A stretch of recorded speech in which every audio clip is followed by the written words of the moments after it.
কার্যত বিএনপির দখলে ছিল।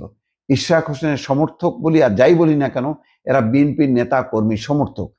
তাদের একেবারে লাগাতার কর্মসূচিতে ঢাকা শহর অচল হয়েছে এবং আজকে সেই অচল অবস্থা বিএনপি সিদ্ধান্ত নিয়ে মুক্ত করেছে, ঢাকা শহর খুলে দিয়েছে এবং আলটিমেটাম দিয়ে সরে গেছে।